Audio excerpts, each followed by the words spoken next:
我是一名大3的学生，如果不是亲眼所见，我永远也不敢相信发生在我身上的事。悬疑小说听千万，3部学长占一半，紧张又刺激的完结文艺更到底。超长小说等你来看，精彩故事现在开始。由于我性格孤僻，不爱与人相处，于是我想在校外租房走读。我妈担心我在学校受人欺负，同意了我走读的请求。可就在5天前，我被杀害了。我死在了自己租的房子里，被一个陌生的变态男强奸后，用水果刀在我的身体上捅了10几刀。是的，我死得很惨。为了方便销毁证据，杀人魔戴着手套熟练地清理了现场。他把我的尸体切成块，光是碎尸花了他3天时间。这3天里，为了加快尸体的处理速度，一部分碎尸被他混在垃圾里，一部分他趁机带出去处理了。具体他怎么处理的，我不知道。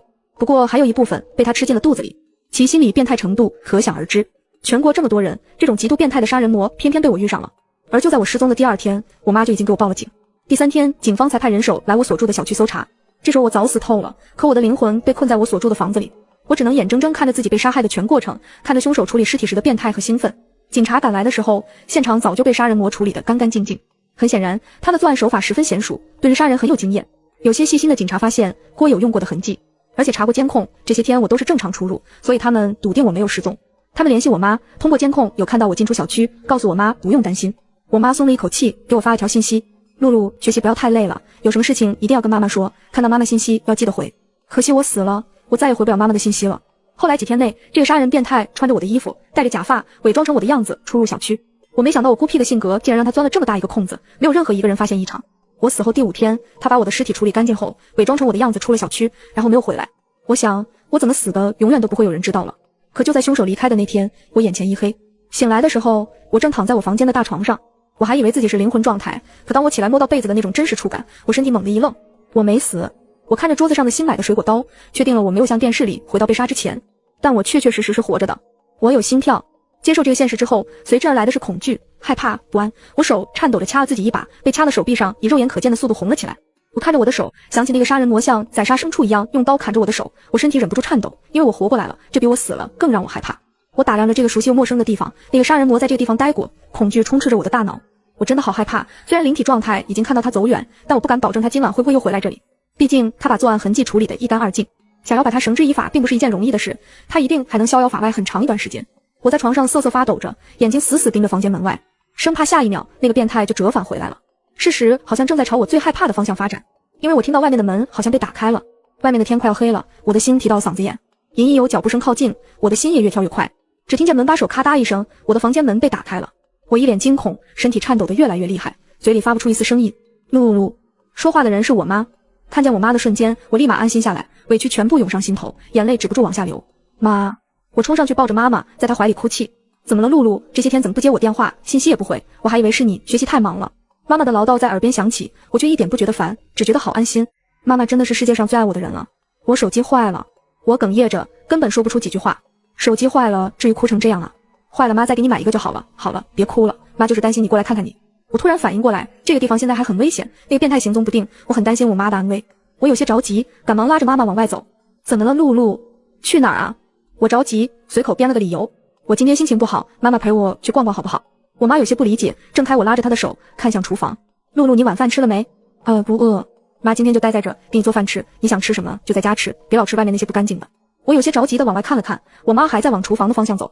我很想过去拉我妈，可我忘不掉那些惊悚的画面，那个杀人魔就是在那个地方，将我一点一点切成块，我不敢再回忆。妈！我突然大喊一声，把我妈吓了一跳。我好像有重要的东西忘在了教室。完了！我妈有些无奈地看着我，正要开口，我猛地发现就在她背后有一个人影微侧着身体，一双猩红的眼睛往这边死死地盯着。那就晚点再去吧，妈先给你做饭。我被那双眼睛盯得发毛，那一瞬间我的腿像是被定在了原地，动弹不得。我想说话，可我突然像被什么掐住了脖子，什么声音也发不出。我拼命想夺回不断被恐惧支配的身体，心里不断对自己喊道：动起来，求你了，动起来！不要过去！我妈走到厨房没多久就听见了她的尖叫声，她满脸惊吓地看着厨房里的半蹲着的男人。啊呀，你是谁呀？我终于冲了过去，拉起我妈就往外跑。好在大门没有关紧，后面的人也没有追过来。往外跑的时候，我忍不住回头看了一眼，只是那一眼，我的腿差点瘫软下去。那个杀人魔猩红的眼睛死死盯着我，像是想把我探究到底。他一定好奇我为什么活着，为什么完整的出现在房子里。我拉着我妈一路跑下楼，不管我妈说什么我都听不进。我不敢停，一直跑到人多的街上，我才稍微放下心，松开了我妈的手。我们两个不停地喘着气，路过的人忍不住好奇地朝这边打量。我妈累得直喘气，瞪了我一眼，我没脸没皮地对着她笑。笑？你还笑得出来？我知道妈妈大概猜到了我害怕的原因，她什么都没说，只是一脸严肃拉着我去了派出所。派出所里，什么事？一名警察有些漫不经心地问道。我女儿租的房子里多了一个陌生男的，要不是我今天过去，我女儿指定要出什么事。你们警察是干什么吃的？早些天我就觉得不对劲，报了警。你们警察就是这么给百姓服务的。我女儿的命在你们眼里不是命吗？万一我女儿出点事情，你们也别想好过。我有些不知所措，想阻止我妈说下去。妈，我妈又瞪了我一眼，我立马闭了嘴。杀人魔的手法极其残忍，手段做得非常干净，普通警察根本治不了他。我妈对着警察一顿输出后，警察小哥极其不爽地带着几个人去了我的住处。我妈也要跟过去，我拼命拦住他。有警察在怕什么？我要看看是哪个不长眼的畜生想伤害我姑娘。我妈总是对警察带有滤镜。妈，我求你了，我声音几乎带着哭腔。我妈终究还是心软了，带着我在派出所附近找了个酒店，将就了一晚。那一晚我睡得极其不安稳。我妈每次察觉到我的情绪，就会拍着我的肩膀，轻轻地说不怕，妈妈在呢。我背对着妈妈，眼泪不争气地流了下来。不管怎么样，我一定要保护好妈妈。我已经6天没去上课了。导员给我妈打了电话，我妈把我的情况跟导员说了一遍，并申请住宿。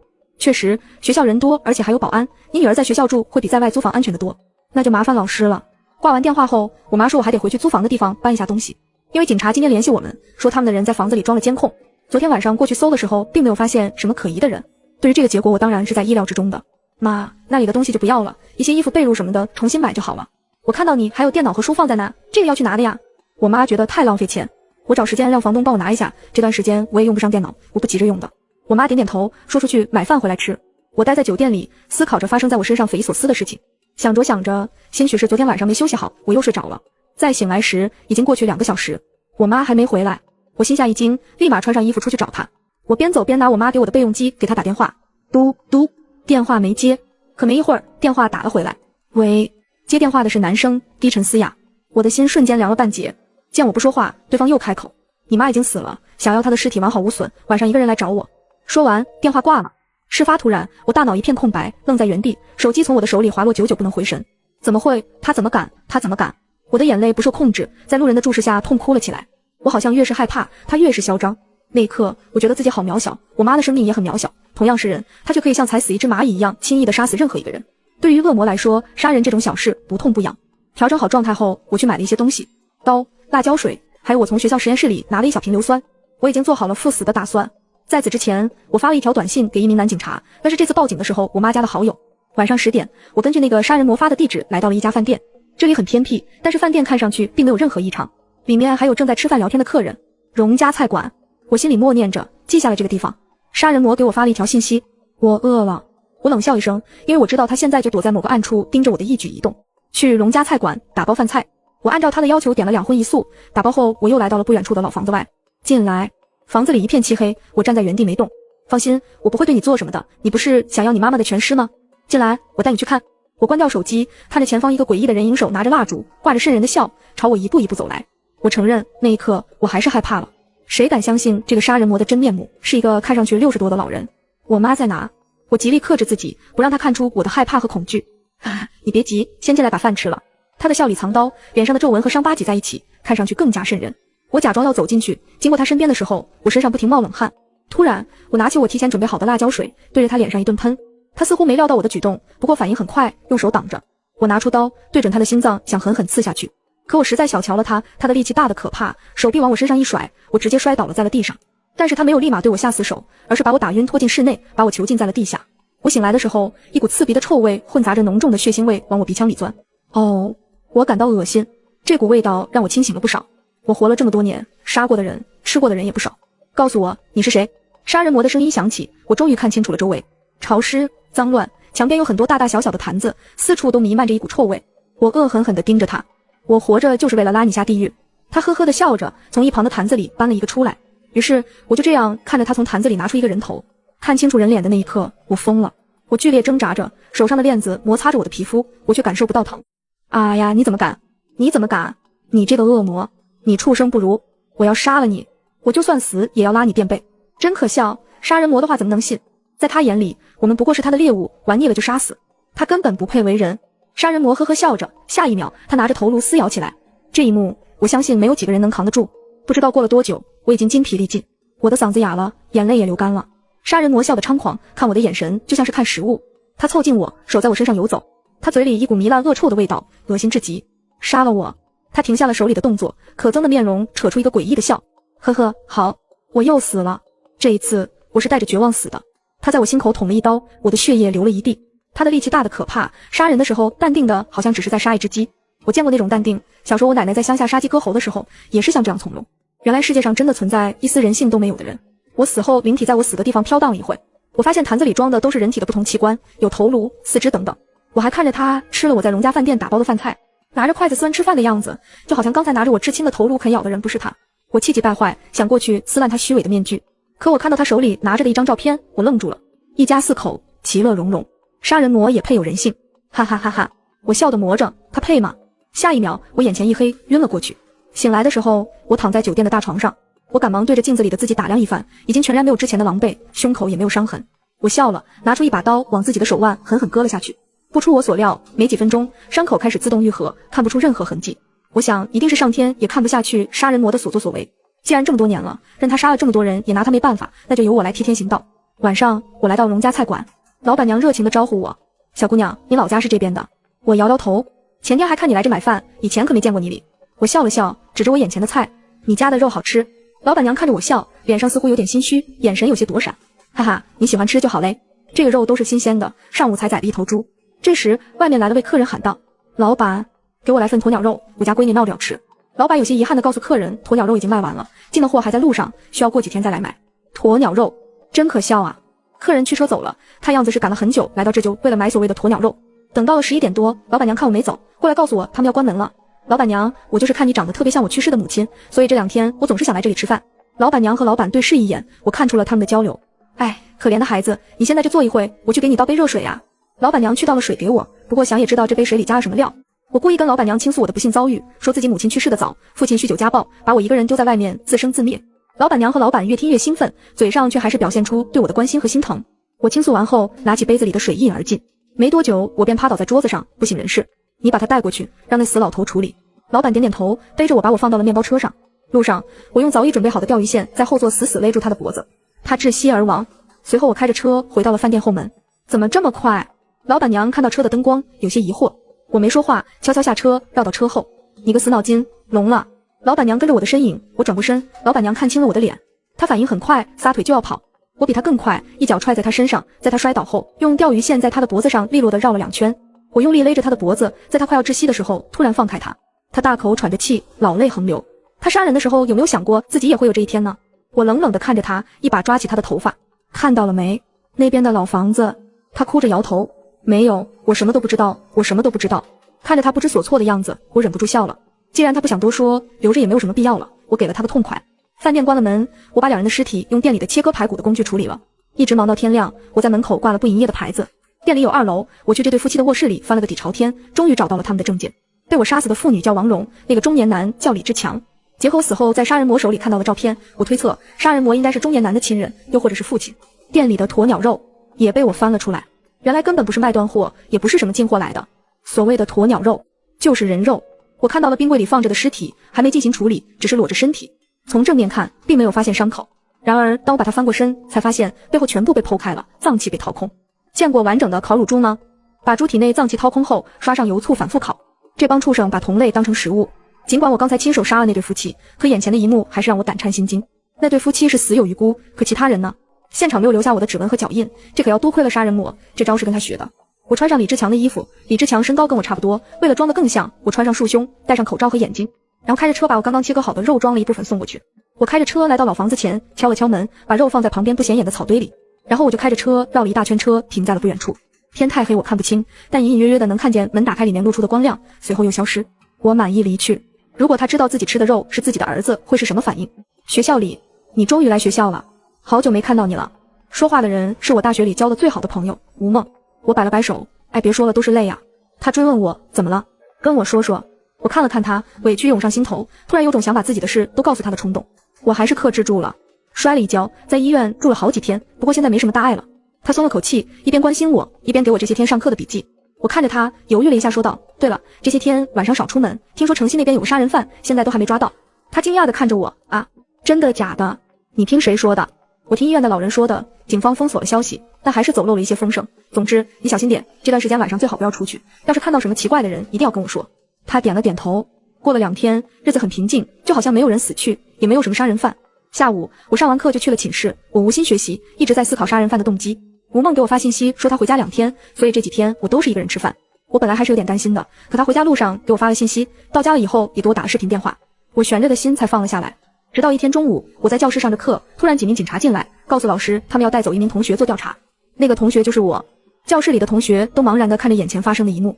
老师试图拦着想问清发生了什么事，我给了他一个放心的眼神，没事，我只是配合警察调查案件，老师您继续上课吧。警察局里，警察，4月18日下午你在哪？我在酒店里，我睡了一觉。警察，晚上7点多你出了酒店，我们调查监控发现你坐车去了40多公里外的郊区。是的，我听说那边有个饭馆叫什么荣家菜馆，那里的鸵鸟肉出了名的好吃，所以我特意赶过去就是为了尝一口鸵鸟肉。警察，那你能不能解释一下，在16号你去买了刀、辣椒水，还去了学校，去了荣家菜馆以后，为什么监控并没有显示你回酒店，而在18号下午你却突然从酒店出现？警察，还有你发给我们的信息是什么意思？因为我怀疑那里的鸵鸟肉是假的，但我想没有证据的话，很难有人相信我的话。警察，你怀疑鸵鸟肉是假的？我先问你们一个问题吧，你们知道我妈去哪里了吗？警察，你不要给我转移注意力。我们在荣家菜馆里发现一具尸体，就在冰柜里，那边有目击者看到荣家菜馆关门后你是最后一个离开的。所以你们怀疑我杀了人？我记得1个星期以前我有报过警吧，但是你们告诉我成年人失踪未满24小时不予立案。那你们知道我妈失踪的24小时内经历了什么吗？你们又知道在你们管辖的范围内有一个杀人魔潜伏了几十年，杀了几十个人却无人问津吗？警察，你知不知道乱说话也是要坐牢的？哈哈哈，我乱说话。1876年，一名房地产公司的经理去到城西那边的郊区后失踪。1881年，同村一名15岁的女孩在放学回家路上莫名失踪。同年10月份，一名患有精神疾病的妇女在同样的地方失踪。坐在我对面的2个警察对视了一眼，很显然他们对此似乎并不知情。警察，你是从哪里知道这些的？我无可奉告。其实我是搜寻了很多本地的新闻，尤其城西那一块失踪案件，连串起来我发现都有一个共同点，那就是失踪的人就像是凭空消失，一点痕迹都没有。也是因为那个年代没有什么监控，才让杀人魔钻了空子，逍遥了这么多年。说是杀人魔，我想应该用食人魔去形容更恰当。我知道出现在新闻上的还只是少数，还有不少人是被杀了以后连姓名都没留下的。我建议你们不如去荣家菜馆的亲属家里走一趟，应该会得到更多的线索。我只是一名无辜的学生。还有帮我找找我妈吧，找到了告诉我一声，我真的很想她。警察，吴梦你认识吗？我的心咯噔一下，立刻不安起来。她怎么了？警察，前2天他报警说有人跟踪他，就在前天他失踪了。你是学校里跟他走的最近的学生，他有没有跟你说过什么话？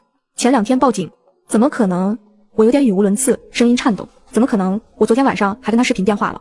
这个畜生，一定是他干的。从派出所出来后，我迫不及待地给吴梦打了个电话。喂，铃声响了好一会才接，我焦急不已。你去哪儿了？为什么警察说你失踪了？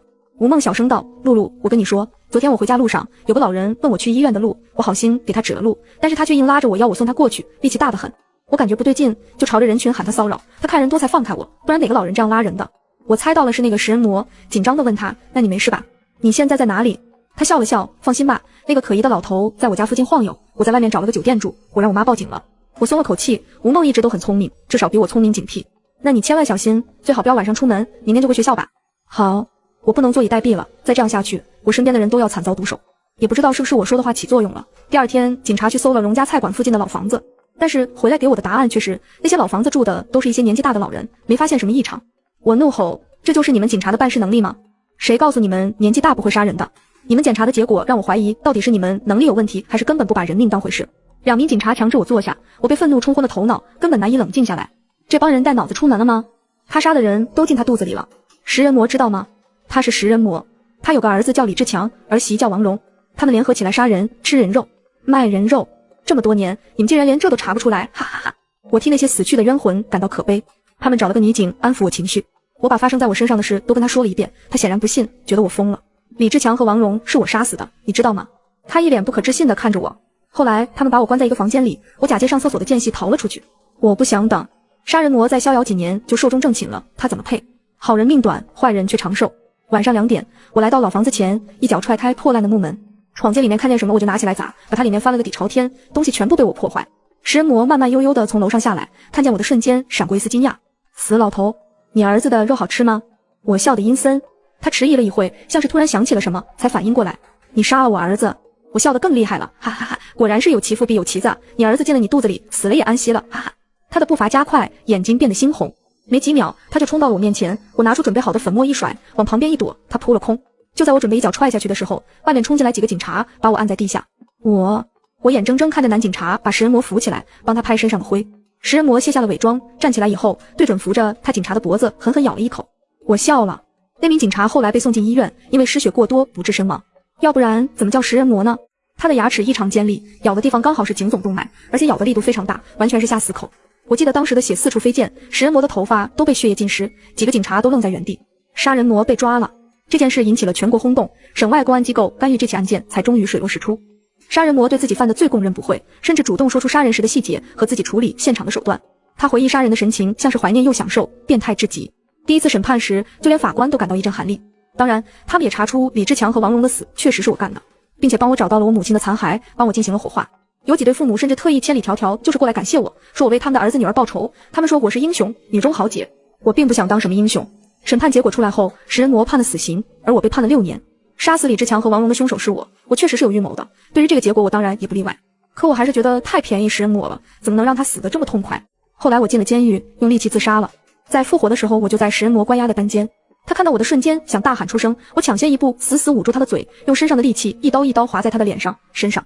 他拼命挣扎，可在进来前，他被注射了一定剂量的安眠药。现在正是犯困无力的时候，这更给了我狠狠报复他的机会。我对着单间里的监控恶狠狠地笑，然后戳伤了他的双眼，割下他的肉逼他吃下，放他的血。他越是求饶，我下手越狠。我妈当初向他求饶的时候，他有过一丝心软吗？答案是没有。很快，看到监控的人连忙赶过来，等他们赶到时，地上一大滩血迹和肉块，令人作呕。我被带走且注射了镇定剂。他们怎么也想不通我是怎么做到突然出现在那里的。他们对食人魔进行了治疗。后来到了执行死刑的那天，据说食人魔声泪俱下，说知道自己错了。还有群众看他是孤寡老人，觉得他可怜，替他求情。人性就是如此，刀子没有扎在自己身上，永远体会不了他人的痛。我因为伤人被加刑1年，可是这件事情经过互联网发酵，太多人声讨法官判决不公。迫于舆论压力，我再次审判，最终结果是2年。可是被关押在监狱第1年，我生了场大病，冥冥之中我感觉这是天意，毕竟我是已经死过几次的人了。但不得不承认，大仇得报确实很痛快。这件事情一经报道，很多人为我感到不平，为我声讨。不过已经无所谓了。我的灵体飘往亮处，我看到了一个熟悉的人，是我的妈妈。我冲过去紧紧抱住她，妈，我好想你。她笑着牵起着我的手，人间太苦了，下辈子不来了。